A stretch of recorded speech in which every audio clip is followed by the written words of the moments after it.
Je suis Consola Srodonou, biostatisticienne et data scientist, et aujourd'hui nous allons voir l'analyse exploratoire des données avec R. Alors l'analyse exploratoire des données, encore en abrégé EDA, Exploratory Data Analysis, est la première étape essentielle en sciences des données.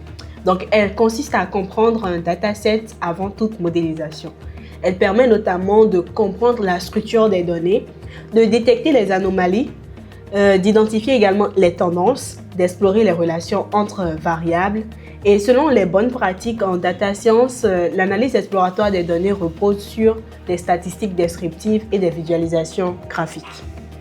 Et l'objectif de ce tutoriel, c'est de vous outiller et de montrer un guide qui vous permettra de calculer des statistiques simples, moyennes, médianes, variance, etc., de comprendre la distribution de vos données, de visualiser vos données avec R et de tirer des premières conclusions qui vont vous aider dans la suite à travers la modélisation de vos données.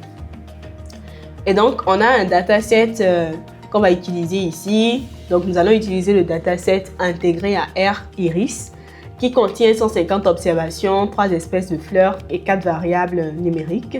Longueur, largeur des pétales et sépales. Et donc, cette étape permet de voir à quoi ressemblent les données. Donc, comme première étape, nous allons charger le dataset Iris qui est déjà intégré. Et comme vous pouvez le voir, ici, c'est un aperçu de cette base de données-là. Et par la suite, nous pouvons chercher à comprendre la structure des données. Donc, un peu pour voir les statistiques descriptives, mean, max, médiane et autres. Et aussi voir le type de variables que nous avons. Donc, est-ce que ce sont des variables quantitatives, donc sous format numérique comme ceci, ou bien des variables catégorielles, un peu comme le species, qui est sous forme de facteur à ce niveau. Ces fonctions permettent de connaître les types de variables, de voir les statistiques de base.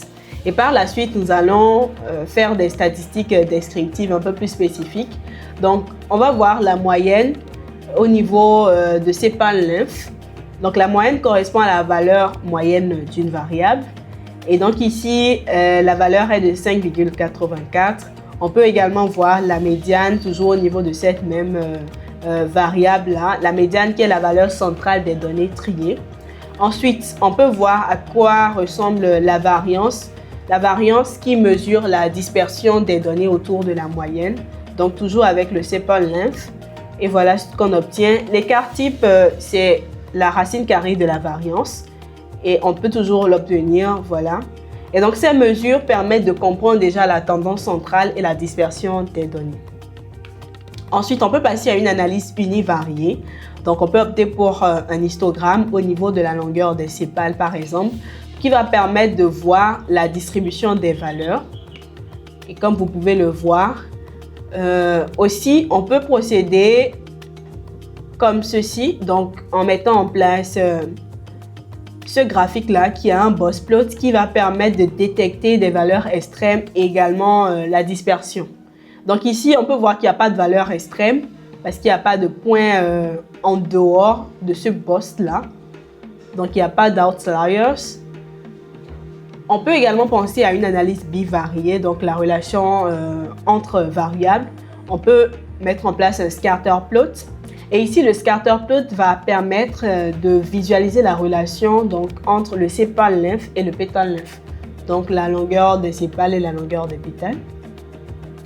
Ensuite, une analyse par groupe peut permettre de voir, en fonction de chaque espèce, comment se présente la longueur des sépales, la largeur des sépales également, la longueur des pétales, la largeur des pétales.